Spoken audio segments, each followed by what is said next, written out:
Kita langsung ke berita yang pertama. Malam ini kita bahas soal urusan berkeluarga. Di mana keputusan buat hidup tanpa anak alias child free makin ramai. Apalagi di kota-kota besar seperti Jakarta. Bukan cuma karena biaya hidup makin nyekek, kayak salah ukuran gesper. Tapi juga karena cara pikir anak muda udah geser. Hidup gak cuma soal gendong bayi pas mata masih setengah merem, sambil nyari dot di bawah kasur, plus nepokin nyamuk, belum lagi dikencingin sama bocah. Di tengah biaya hidup yang makin brutal, karir udah kayak lomba panjat pinang tiap hari. Sikut-sikutan sama temen, jabatan gak naik-naik. Licin soalnya. Belum lagi soal kesadaran bahwa punya anak itu bukan kayak main Tamagotchi. Dan makin banyak orang milih jalur hidup yang berbeda sama norma tradisional keluarga. Biasanya orang pacaran dulu lanjut nikah punya anak. Sekarang orang pacaran lanjut nikah lanjut ditanyain mertua. Jangankan mikirin keturunan, mikir lunasin tagihan aja udah nyut-nyutan. Menurut Dinas Pemberdayaan Perlindungan Anak dan Pengendalian Pendudukan atau PPAPP DKI Jakarta, kemiskinan bukan satu-satunya alasan tren child free naik. Kepala Dinas PPAPP DKI Jakarta, Iin Mutmainah bilang, meski faktor ekonomi berpengaruh, tapi masalah child free ini merupakan fenomena yang disebabkan multifaktor. Intinya nggak semua orang memutuskan nggak punya anak karena dompet lagi kempes. Kadang yang ekonominya mapan juga memutuskan untuk child free dengan alasan lain. Salah satunya gaya hidup. Terkait kemiskinan, data BPS DKI Maret 2025 mencatat kemiskinan naik sedikit 0,14% dari September 2024. Tapi dibanding tahun sebelumnya malah turun tipis dari 4,3 ke 4,28%. Iin bilang kondisi ekonomi memang bisa mempengaruhi. Apalagi di Jakarta yang kalau mau ngopi aja harus mikir 3 kali. Belum lagi cicilan, kontrakan, parkiran, dan gaya hidup yang tiap hari minta upgrade. Dikit-dikit culture. Padahal duit belum cair. Dan terkait faktor gaya hidup, nilai hidup, rencana masa depan, dan tanggung jawab jangka panjang. Karena anak bukan langganan Netflix yang bisa di-unsubscribe pas nggak ada film yang bagus. Ini langganan seumur hidup, bukan langganan mingguan. Iin juga bilang kalau Jakarta mau jadi kota global, manusia-manusianya juga harus siap mental. Jangan gampang mental. Perlu edukasi soal kesiapan jadi orang tua. Itu penting banget kan?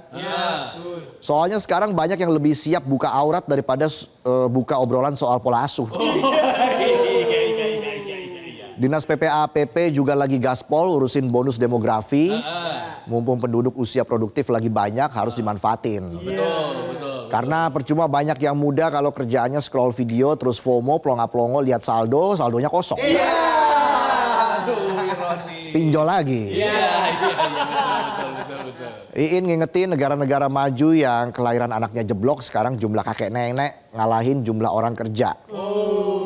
Akhirnya negara kerepotan, produktivitas turun, beban naik, dan generasi muda jadi cepet tua. Karena kerja multi job buat nanggung beban keluarga, beban negara, dan beban gaya. Seandainya duit bisa bilang kalau ada apa-apa kabarin aja ya. Makanya jaga angka kelahiran tetap stabil itu penting, tapi jangan maksa. Kayak gebetan yang baru ngedate sekali udah minta di-invite masuk grup keluarga. Semangat banget ya. Data dari Dukcapil DKI bilang dari 7,7 juta penduduk Jakarta ada 2 juta lebih usia 19 ke atas belum menikah. Cowok lebih banyak ada 1,2 juta, cewek 896 ribu. Artinya persaingan percintaan makin ketat. Udah kayak nyari lapangan kerja. Kalau lapangan pedal banyak. Bayangin 300-an ribu cowok siap-siap jadi jomblo. Sementara kalau melihat rata-rata usia nikah, banyak cowok yang menikah di usia 30 sampai 31 tahun dan cewek di usia 27 sampai 28 tahun. Padahal idealnya menurut anjuran BKKBN, cowok nikah di usia minimal 25 tahun dan cewek di usia 21 tahun. Tapi kayaknya zaman sekarang itu sulit ya. Kecuali salah satunya pewaris. Bukan perintis. Karena di usia itu katanya udah matang secara fisik, mental, emosional, ekonomi, dan bisa bedain mana cinta sejati dan mana yang cuma modus jadi ani-ani. Biar semua orang siap nikah, pemerintah DKI juga kasih layanan dari mulai akta pernikahan sampai urusan administrasi di kantor kecamatan. Itu aja. Nikah memang penting, tapi seberapa kuat lo tahan godaan mantan pas sudah halal sama orang lain? Itu lebih penting. Penting itu penting. Betul. Iin juga bilang banyaknya yang belum nikah itu bukan aib, tapi tanda perubahan zaman. Sekarang orang mikir panjang, karena hidup nggak kayak drama kantor yang ujung-ujungnya saling tembak di pantry. Nembak 13 kali ditolak 17 kali. Ujung-ujungnya depresi, gagal move on, ngobrol sama galon. Apa kabar, Lon? Baik. Udah kosong loh. Nah, sama kayak gua kosong. Bisa aja galon. Total fertility rate atau TFR alias angka kelahiran di Indonesia juga makin turun. Dulu di tahun 70-an rata-rata poinnya 5,61, artinya perempuan bisa punya 5 sampai 6 anak. Sekarang di Jakarta cuma 1,75 poin, perempuan cuma punya 1 sampai 2 anak. Buat mabar Mobile Legend aja kurang tuh ya. Sepi jadinya. Sementara crude birth rate atau CBR alias angka kelahiran kasar juga rendah 13,94 per 1000 penduduk. Alias lebih banyak suara klakson ketimbang suara bayi nangis. Iya, banyakan mobil. Februari lalu Menteri Kependudukan dan Pembangunan Keluarga, Kepala BKKBN Wihaji juga merespon soal ini. Katanya child free itu bisa bahaya kalau nggak ditangani. Contohnya kayak di Jepang atau Korea Selatan. Pertumbuhan penduduknya minus dan efeknya merambat ke ekonomi negara. Wihaji bilang kalau di Jakarta sih masih aman. Tapi udah mulai kelihatan bibit-bibitnya. Kayak cabai rawit. Kecil tapi bisa bikin nangis. Dia bilang ada 71.000 perempuan Indonesia yang pengen child free. Dan kalau ini dibiarkan nanti negara pusing sendiri. Prediksinya 2030 bonus demografi, tapi di tahun 2050 yang pensiun ramai tapi yang kerja sepi. Ya semoga di saat itu lapangan kerja nggak ikutan sepi ya. Bahkan Wihaji bilang pada 2070 pertumbuhan penduduk bisa mandek. Dan tahun-tahun setelah itu malah menurun. Sementara sekarang aja populasi lansia udah 11,7%. Kalau penanganannya nggak serius, tahun 2045 bisa jadi yang dipanen bukan generasi yang energik tapi generasi rematik. Diajak kerja bakti malah bekam bersama. Agustusan lombanya lomba kerokan. Siapa yang sendawanya paling kenceng. Tapi ya balik lagi, child free itu pilihan hidup. Jangan dihakimi.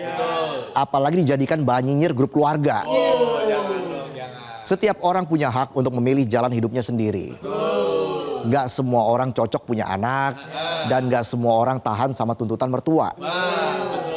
Jalan tengahnya edukasi, diskusi sehat, dan ruang ngobrol terbuka. Karena keluarga itu maknanya luas. Bukan cuma soal punya anak atau enggak.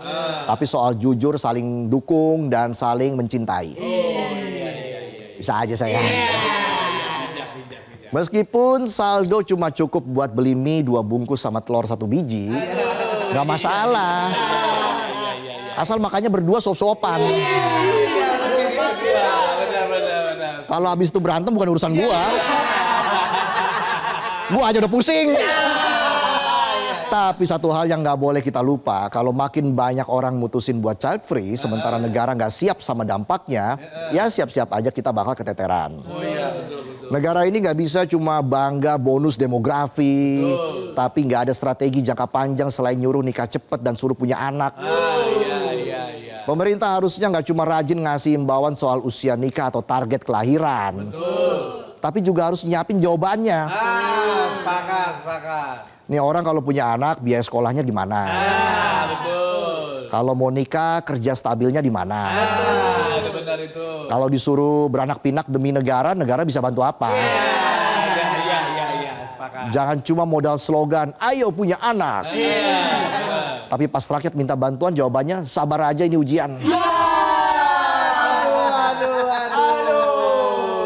Ingat, masih banyak cobaan yang belum dicobain. Iya, betul juga. Sementara buat yang memutuskan child free dengan alasan hidup tanpa anak itu lebih damai dan tenang, ya sah-sah aja. Itu kan hak pribadi, pilihan sendiri. Tapi juga jangan lupa siapa yang ngurusin masyarakat waktu usia produktif tinggal mitos. Iya betul. Kalau semua orang mikir begitu, siapa yang bakal rawat orang tuanya nanti? Iya. Ingat, kita hidup butuh orang untuk saling menolong, dan mati kita juga butuh orang buat gotong. Iya. Kalau semua orang milih nggak ada anak, warganya pada tua, pada rematik. Iya. Jangankan gotong keranda, angkat gelas isi setengah aja tremor tuh. Iya. Karena nggak mungkin mati bisa jalan sendiri. Benar. Jadi ini bukan soal siapa yang paling modern, siapa yang paling sadar diri. Ini soal menyadari bahwa keputusan pribadi punya dampak publik. Oh iya. Pada akhirnya entah mau punya anak atau tidak, yang paling penting jangan cuma mikir enaknya aja. Tapi juga pikir apa yang bakal ditinggalin buat generasi setelah kita.